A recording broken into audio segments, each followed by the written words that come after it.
Pak Anies, ini mafia di Indonesia ini harus diberantas, Pak. Mafia ini harus diselesaikan, Pak. Mafia-mafia ini berderet. Ada urusan mafia tanah, ada mafia parkir, ada mafia kesehatan, mafia perumahan, mafia pemilu, mafia bansos, bahkan mafia proyek pemerintah. Ya termasuk mafia BTS itu. Semua. Karena itu seluruh mafia ini harus kita bereskan. Republik ini tidak akan bisa maju bila kita membiarkan mafia-mafia itu merajalela di negeri ini. Maka saya sependapat dengan yang disampaikan oleh Ketua Partai Nasdem Pak Surya Paloh. Tuntaskan penyelidikannya. Semua yang terlibat harus diperiksa. Dorong transparansi. Jangan ada pihak yang dibiarkan melenggang tidak dimintai pertanggungjawabannya. Bukan bahwa hukum memang tegak, bukan saja ke bawah tapi juga ke atas. Bukan saja ke lawan tapi juga ke kawan. Jokowi berusaha membangun kekuatan yang menurutnya bisa melanjutkan program-programnya, setidaknya bisa menyelamatkan dosa politik dan keluarganya selama menjabat sebagai presiden. Terlalu banyak dosa dan kejahatan yang tidak bisa ditutupi selama menjadi presiden, membuat hatinya tidak pernah tenang, selalu diselimuti ketakutan dan kecemasan. Sebagai seorang presiden yang mau lengser seharusnya bersikap negarawan dan netral sebagaimana yang terjadi pada presiden-presiden sebelumnya, dan dalam sejarah bangsa ini hanya Jokowi yang mau habis masa jabatannya sibuk urusan copras-capres, dan terlibat langsung untuk menentukan calon yang diusungnya, apalagi mengendos capres tertentu. Ada beberapa indikator bagaimana ketakutan Jokowi terhadap masa depan dinilai sangat menakutkan. Jokowi tentu tak ingin kasus mantan Presiden Amerika Serikat Donald Trump yang dijebloskan ke penjara itu terjadi pada dirinya. Inilah manuver Jokowi sebagai bentuk ketakutan akan masa depannya. Pertama, upaya terus mencari cara untuk menunda pemilu atau perpanjangan masa jabatan.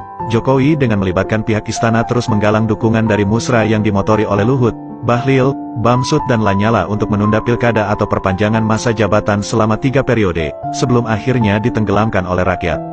Kedua, skenario capres hanya diisi 2 pasangan agar mudah dibuat kecurangan oleh KPU. Jika hanya 2 calon, suara bisa dibalik, seperti yang terjadi pada 2019, dengan majunya 3 kandidat, Prabowo, Anies dan Ganjar. Akhirnya skenario ini juga gagal. Ketiga, skenario semua capres adalah all Jokowi's men. Sejak awal, Jokowi tidak menyukai kiprah Anies, karena Anies akan menggagalkan semua impian Jokowi, maka Anies harus dihalangi untuk maju. Berbagai upaya dilakukan Jokowi terhadap KPK, KPU, dan Partai Demokrat Muldoko, namun sepertinya langkah ini juga akan berantakan, karena Anies akan lolos sebagai capres. Keempat, kasus KM50. Jika Jokowi lengser, dan tidak punya pengaruh, hampir bisa dipastikan akan diusut lagi. Selama Jokowi berkuasa, kasus KM50 tidak mungkin bisa diselesaikan secara serius.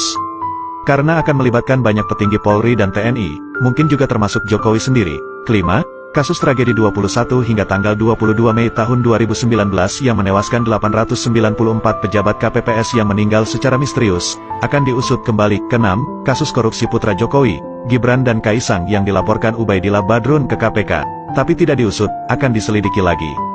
Ketujuh, kasus mega skandal senilai 349 triliun rupiah di Kemenkeu yang diprediksi melibatkan orang dekat Jokowi. Kedelapan, penerbitan Perpu tentang lahirnya Pancasila dan Undang-Undang Ketenagakerjaan, diduga kembali diusut karena pesanan dari pihak tertentu. Kesembilan, kasus ijazah palsu dipastikan akan terus dipermasalahkan. Kesepuluh, kasus kriminalisasi ulama, termasuk yang dibunuh, akan terus diusut.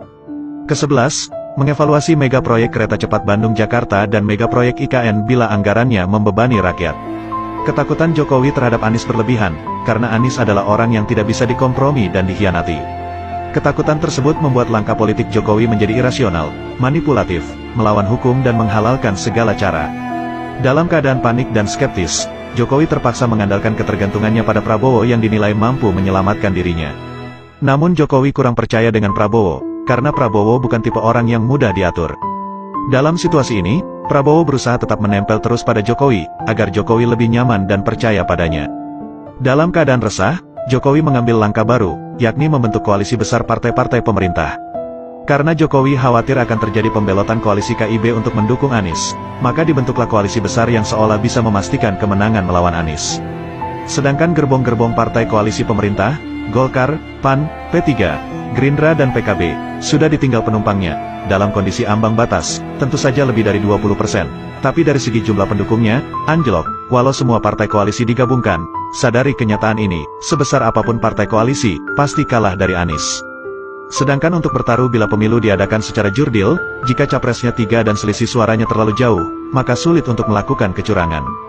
Satu-satunya cara untuk memenangkan capres yang didukung Jokowi adalah, Anies jangan nyapres. Karena itu, Jokowi mengambil langkah memalukan agar Ketua KPK Firly Bahuri tetap mentersangkakan Anies dan Muldoko membegal Partai Demokrat. Langkah ini sangat keji di negara demokrasi dengan menghalalkan segala cara. Apapun bisa dilakukan untuk memenangkan kontestansi dengan berbagai kecurangan, mengingat Jokowi masih berkuasa. Padahal kekuasaan di dunia pasti pada saatnya akan berakhir, dan ingatlah akan pertanggungjawaban di akhirat nanti. Mengakhiri masa jabatan dengan legowo tanpa harus ikut menentukan calon tertentu adalah negarawan sejati. Biarkan demokrasi berjalan sesuai keinginan rakyat, pendam demokrasi cara Orde Baru. Seharusnya Presiden jadi contoh yang baik untuk kemajuan demokrasi, hasil karya pembangunan yang ditorehkan untuk kemajuan negara ini sebagai bentuk amal baik. Penerusmu pasti akan menjaga dan melanjutkannya bila itu bermanfaat demi kemajuan bagi bangsa dan negara ini, dan akhiri masa jabatan dengan husnul khotimah atau akhir yang baik, pasti rakyat akan mengenangmu.